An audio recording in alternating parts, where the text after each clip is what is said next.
আসসালামু আলাইকুম, আমি নাইম দক্ষিণ কোরিয়া থেকে সবাইকে স্বাগত জানাচ্ছি আমার ইউটিউব চ্যানেল নাইমিডিতে। যদি ভালো লাগে তাহলে সাবস্ক্রাইব, আর যদি ভালো না লাগে দেখতে থাকুন, দেখতে দেখতে ভালো লাগা ভালোবাসা হয়ে যাবে ইনশাল্লাহ। দর্শক, আজকের ভিডিওতে দুইটা পার্ট আছে। একটা পার্ট হচ্ছে ডক্টর জাকির নায়েকের পার্ট, আরেকটা হচ্ছে আমাদের বাংলাদেশের একজন নায়িকা নুসরাত ফারিয়ার। তবে দুইজনই আমাদের আজকে পজিটিভ আলোচনার সাবজেক্ট। প্রথমে ডক্টর জাকির নায়েকের বিষয়টা দিয়ে শুরু করতে চাই। আপনারা জানেন যে ফ্রান্স এই মুহূর্তে আলোচনার টক অফ দ্য ওয়ার্ল্ডে আছে, বিশেষ করে যখন থেকে রাসূল সাল্লাল্লাহু আলাইহি সাল্লামের ব্যঙ্গাত্মক কার্টুন প্রদর্শন এবং সেটাকে কন্টিনিউ ঘাউরামি করে জিত করে আপনার কন্টিনিউ করার তারা যে রাষ্ট্রীয় পৃষ্ঠপোষকতায় এই কাজগুলো করছে। তা আপনি দেখেন অমুসলিম দেশগুলোর মধ্যে রাশিয়া, তারপর হচ্ছে যে কানাডা, জাতিসংঘ, যুক্তরাষ্ট্র, অনেকগুলা দেশ তাদের বিরুদ্ধে।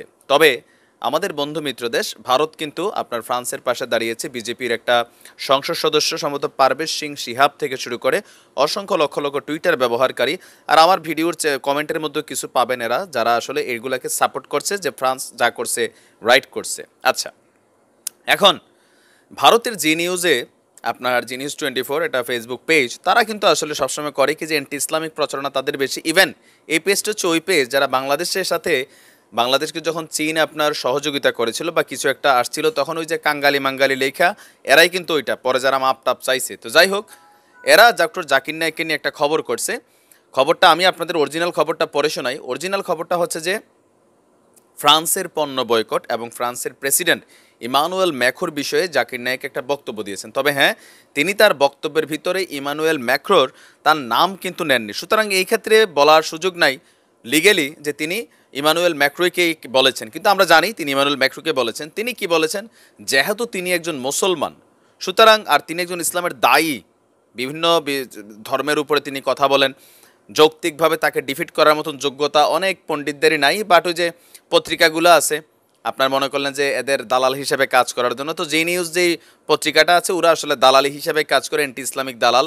ওরা ওইখানে ওনার বক্তব্যের শুরুতে লেখছে তথাকথিত ধর্মপ্রচারক। মানে বুঝলাম না, আরে ভাই তোমাদের ওই যে কি যে বাবা রাম রহিমের মতন সিটার বাটপার দুশ্চরিত্র না তো? হ্যাঁ, একটা মানুষকে, একজন সম্মানিত মানুষকে আপনারা সম্মান দিতে শিখেন, এগুলার কারণে মানে মানুষ কিন্তু আপনাদের প্রতি অনেকটাই বিরক্ত, নাম্বার ওয়ান।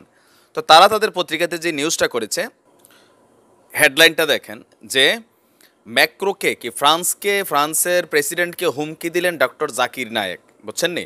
ওরা নিউজটা শুরুই করছে এইভাবে যে ম্যাক্রোকে হুমকি দিয়ে রাখলেন ইসলামের প্রচারক বলে নিজের পরিচয় দেওয়া জাকির নায়েক। ভাইরে, শুধু ইসলামের না, তোমাদের হিন্দু ধর্মের, খ্রিস্টান ধর্মের যে পণ্ডিতরা আছে ওনার সামনে এসা জিহুজুর করে, মানে এগুলা বাদ দেন আপনারা।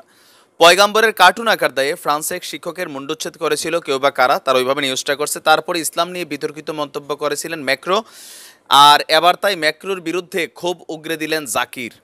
কোরআন শরীফের একটি আয়াত তুলে ধরলেন তিনি। ফেসবুক পোস্ট করে তিনি লিখলেন, আল্লাহর উপর ভরসা রাখা কাউকে গালিগালাজ করলে ভয়ানক শাস্তি পেতে হবে। তিনি পোস্ট করে আরও লিখেছেন, বাস্তবে যারা আল্লাহ ও তার উপর বিশ্বাস রাখা মানুষদের গালিগালাজ করে তাদের এই জীবনও তো বটই, জীবনের পরেও ভয়ানক শাস্তি ভোগ করতে হবে। জাকির নায়েক সারা দুনিয়ায় মানুষদেরকে ফ্রান্সের পণ্য বর্জনের আর্জি জানিয়েছেন। আচ্ছা, এইখানে তারা লিখছেন যে কিছুদিন আগে ভারতীয়দের প্রতি নিজের ক্ষোভ উগরে দিয়েছিলেন জাকির। এগুলা হচ্ছে কি লিখছে, মানে তারা আসলে ভাই ওই যে মন গড়া যা খুশি তাই লিখে, বুঝছেন, এদের কথা বাদ। কিন্তু জাকির নায়েক তার ফেসবুকে একটা স্ট্যাটাস দিয়েছিলেন পবিত্র কোরআনের একটা আয়াতের উদ্ধৃতি করে, আর তিনি বলেছেন যে অ্যাজ এ মুসলমান বিশ্বের যে কোনো দেশের যে কোনো মানুষ আপনার ডাক দিতেই পারে, এটা দেওয়া তার ইসলামিক অধিকার, এটা তিনি দিতেই পারেন as a human being. But Zakir নায়েককে আপনার যথেষ্ট মনিটরিং করা হচ্ছে। তিনি মালয়েশিয়াতে আছেন, কিন্তু তাকে আপনাদের খেয়াল থাকার কথা, কয়েক মাস আগে কিন্তু সিস্টেমিক্যালি ওনার বক্তব্য দেওয়ার বিষয়গুলোকে অনেক লিমিটেড ভার্সনে নিয়ে আসছে মালয়েশিয়ান পুলিশ, যার কারণে তিনি অনেক হিসাব করে কথা বলতে হয়। তার যে বাক স্বাধীনতা সেটা কিন্তু এখন আর আগের মতো নাই, আগের মতো তাকে প্রোগ্রামেরও সুযোগ দেওয়া হয় না। বাট ওই যে ওনার পিছনে লাইগে আছে এই গোষ্ঠী।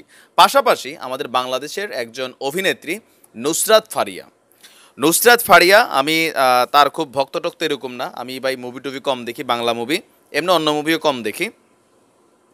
তিনি তার একটা ফেসবুক স্ট্যাটাসে তিনি লিখেছেন যে ফ্রান্সের পণ্য বয়কট করুন। তো তিনি তার একটা বিখ্যাত দামি ব্র্যান্ডের একটা ঘড়ি যেটা মেড ইন ফ্রান্স, তিনি সেই ঘড়িটা ফেলে দিয়ে প্রতীকী একটা প্রতিবাদ করেছেন, একটা ভিডিও সম্ভবত আপলোড করেছিলেন, আর ক্যাপশনে লিখেছিলেন যে ফ্রান্সের পণ্য বয়কট করা উচিত। এখন ফারিয়ার এই পোস্টের পরে আমাদের দেশের কিছু মানুষ আর ভারতের কিছু কলকাতা টাইপের সম্ভবত বাংলা যারা লিখেন, ভাই তারে কি গালি, যে তুই তো নাটক করস, তুই তো ছবি করস, তোর মুখে এগুলা মানায়নি, তুই যে ব্লাউজ খুললে রাখস অর্ধেক, হ্যাঁ শরীর দেখাস মানুষরে, বিছানায় রং ঢং করস, নষ্টামি করস। ভাই আমি বুঝলাম না, সে যাই করুক সে মুসলমান তো, এখন আপনি তারে মুমিন বলতে পারেন না, সে ইসলামের ভালো ফলোয়ার না, কিন্তু যত কিছুই হোক ইসলাম তো তার ধর্ম, তাই না? এটা তার ভিতরে একটা অনুভূতির বিষয়। তার কি তার ধর্মের প্রতি ভালোবাসা দেখানোর অধিকার আছে নাকি নাই, আমার এটা বুঝান। একটা বেশ্যা হোক, একটা পতিতা হোক, সে যদি হিন্দু হয়, মুসলমান হয়, তার একটা ধর্মের পরিচয় আছে। সে কি তার প্রফেশনটার কারণে, সে কি তার ধর্ম নিয়ে কোনো কথা বা তার ধর্মীয় অনুভূতি প্রকাশের অধিকার আছে না নাই? এখন আমাদের বাংলাদেশে, ভারতে এগুলো নাই। আমরা ভাই নেই যে না, এই মানুষগুলো আসলে ধর্মের কি বোঝে, সে কেন এরকম স্ট্যাটাস দেবে। তবে এরা কারা? এরা হচ্ছে অধিকাংশই সুশীল, যারা ধরেন টেলিভিশনে সবাই নষ্টামি করে, সবাই অভিনয় করেন, ভালো কথা, কিন্তু যখন কেউ একটা স্বাধীন মত প্রকাশ করছে আর সেটা যদি ইসলামের পক্ষে হইয়া গেল, এই মাত্র টেলিভিশনওয়ালারা, আপনার সাংবাদিকওয়ালারা, তার আর হালকা চুলকানি ওঠা শুরু হইলো যে নুসরাত ফারিয়া এত খোলামেলা অভিনয় করে, এত ব্লুটুথ গার্ল, সে কেন আসলে হঠাৎ করে এই ধরনের মেন্টালিটি ধারণ করলো।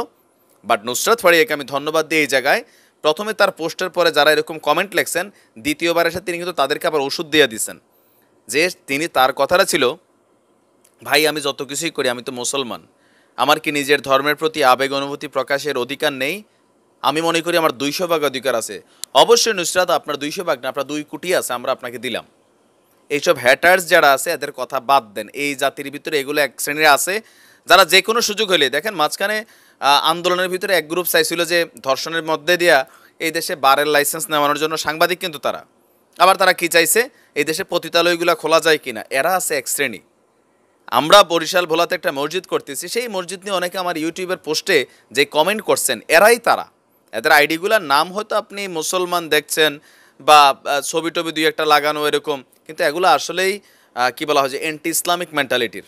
আর ওই যে হাতাকাটা ব্লাউজওয়ালা সুশীল, চুলটুল দাড়ি গুববিহীন, একবারে ক্লিন শেপ, বয়স চলে 45, কি কয় 75, দেখলে মনে হয় যে এখন ওনার 22, ক্লিন শেপ যারা আছে, সবাই যে খারাপ তাও না, বাট অধিকাংশটাই কিন্তু এগুলা মনে করে যে না, শিল্প সাহিত্য সংস্কৃতি মানুষ, তাদের কোনো অধিকার নেই।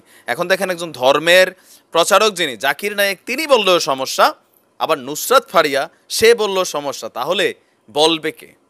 বিষয়টা হচ্ছে এই মুহূর্তে এখন বলবে কে?